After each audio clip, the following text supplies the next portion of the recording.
Welcome, boys and girls. Mrs. Rodriguez here. Hope you are all doing great today and ready to start on ELA lesson number 8. But before we get there, let's take a look at what learning materials you will need. So today for reading, you will need a reading notebook or journal, an independent reading book, a pencil, and for writing, you will need a writing notebook or journal and a pencil. And let's make sure you are ready to learn from home. Is your body still? Are your ears listening? Is your brain thinking? I hope your eyes are on my screen. And very important, make sure your computer is charged or plugged in.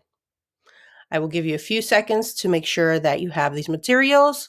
If you don't, pause the video, go get the materials, and come back and play the video. All right, let's get started. Today's learning objectives are: I can identify how nonfiction readers think about the text. And our language objective, I am going to read a nonfiction text and use the 3-2-1 strategy to think about my reading. Readers monitor their reading and read with curiosity and interest to learn information and further think about information. Now, when you're selecting a book, you usually look at the cover and see if it interests you. So that's what reading with curiosity is, because you find something that seems interesting to you and you start reading because you're curious to see what's in the book. So don't just look at the words, read with curiosity and interest. And readers monitor their reading for meaning to better understand the text and to learn new information. When readers read nonfiction, they approach the text expecting to learn information. As you read new information and facts, or analyze text features such as photographs, charts, diagrams, maybe maps, you as a reader need to stop, you pause what you're doing, you're reading, and you let that information sink in and you think about it. Okay? Think about things that you hadn't known and you just read, the new information you just gathered, the new information you just learned. All right, let's get going. So let's practice together doing the 3-2-1 strategy. What's the 3-2-1 strategy, you ask? Okay, so the 3 stands for three things that you have learned while reading. 2 stands for interesting facts, 2 interesting facts that you learned. And 1 is for what questions you still have. So we're going to read penguins together. And after reading a section of this nonfiction text, I'm going to think about my reading. And that's what I've written in my 3-2-1 strategy graphic organizer. But let's take a look. Let's take a peek.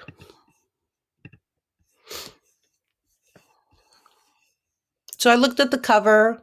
I saw the cute little penguin on there. I looked at the next page. I read it. It says, what are they? So you see a heading here. You see a photograph. It tells me that these penguins are emperor penguins. What birds cannot fly? What birds spend most of their lives in the ocean but are not fish? What birds live in the coldest part of the world all year long? They swim, they march, they slide through the snow. They are penguins. Where are they? All penguins live between the equator and the South Pole. Some live where it's very cold. Some live in warmer places like the coasts of Africa or Australia. Penguins live on islands, on coasts, and even on icebergs in the sea. They just need to be near water because they spend most of their time in water. And they're not just any bird. Penguins are perfect for their lives at sea. They have a sleek shape for speed. A layer of blubber keeps them warm. So blubber is a layer of fat, and it keeps them very warm. Their black backs make them hard to see from above, and their light bellies make them hard to see from below. But it's their strong, solid flippers that help them escape predators and get where they want to go. Penguins can swim about 15 miles an hour where they want to go faster. They leap out of the water as they swim. It's called porpoising because it is what porpoises do. What's for dinner? Life in the ocean is fishlicious. Fishalicious. Penguins eat a lot of fish. They have a hooked bill or beak to help them grab their dinner. Wow. So their beak is hooked like that so that they can grab and hold on to their dinner. Barbs on their tongues and in their throats help them to hold on to slippery food.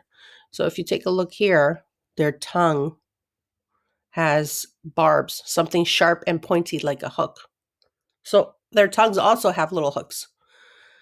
Would you like to drink a drink of salty water to go with that fish? Penguins are able to clean the salt out of the ocean. Wow, that is so cool. They get fresh water to drink and the salt dribbles back into the ocean. Very interesting. While penguins are slurping down their dinners, they have to be careful not to end up as dinner themselves. Penguins are the favorite food of marine mammals such as leopard seals and killer whales. Penguins are also in danger on land. Birds like the squaw, the Australian sea eagle, and the giant petrel eat penguins. Even cats, snakes, fox, and rats eat penguins when they can. Wow. I didn't know that they were in so much danger of so many animals or from so many animals. All right, so life on land. On land, most penguins live in a large colony with thousands or even millions of other penguins. If it's cold, they huddle together. It's so warm inside in a huddle that penguins take turns moving to the outside to cool off. Penguins march together to get their nesting grounds. Once there, they wave, strut, shake, call, nod, dance, and sing to find a mate. Most penguins stay with their mate for many, many years. And a chick is born. Most penguins lay 2 eggs at a time, but often only 1 egg survives. Aw. The mother and father take turns keeping the egg warm. When it hatches, the parents keep the chick warm and fed. After a couple of weeks, hundreds or even thousands of chicks wait together while the parents go back to sea to find food. As the chicks wait, they are in constant danger from squaws, eagles, and other animals. Finally, the parents return with food. They have to find their chicks in a huge crowd of baby birds. How do they do it? The baby birds sing special songs to their parents, can find them.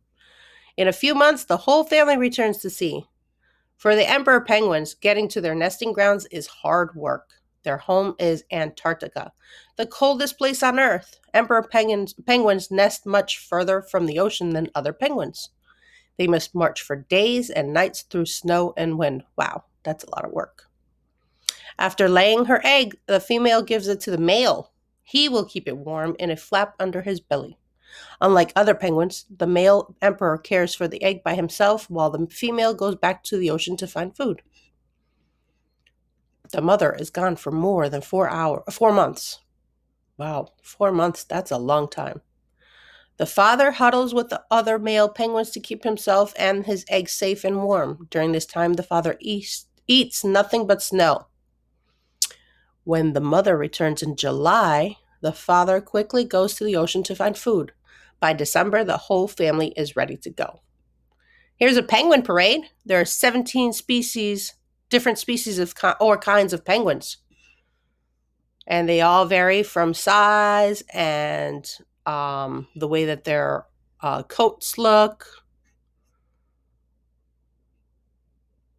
Penguin play. Life isn't always easy for penguins, but at least they look like they're having fun.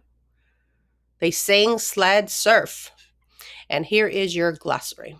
All right, let's go back to our slide. So, while I read this book, 3 things that I learned while I was reading was that penguins have webbed feet to better direct them. The word webbed means connected to the skin.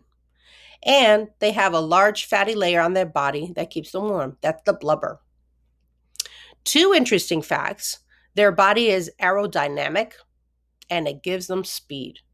And one question I still had was, how do they breathe underwater?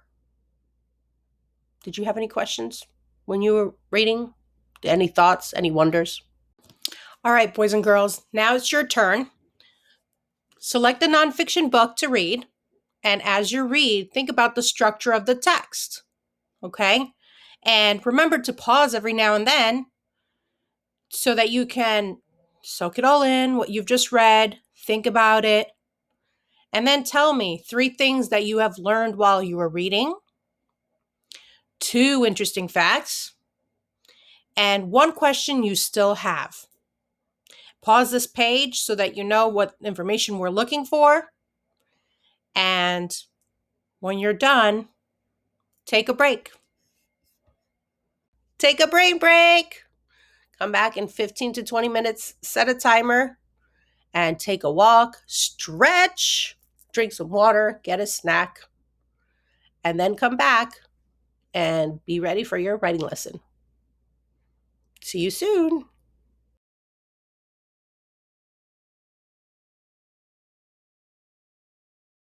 Welcome back, boys and girls. We're going to be moving on to ELA writing lesson number 8. I hope you had a little quick break. You were able to stretch. You were able to get a drink of water. You were able to grab a snack or just to relax your brain for 15 to 20 minutes. All right. So today's writing lesson, we're talking about I can explain nonfiction text information.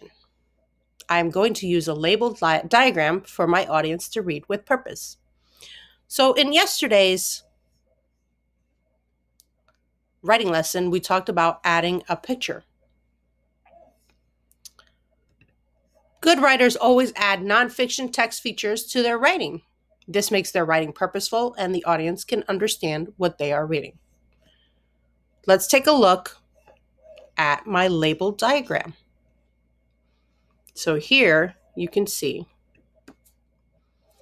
that I have a diagram. It's a picture of a penguin and it has labels,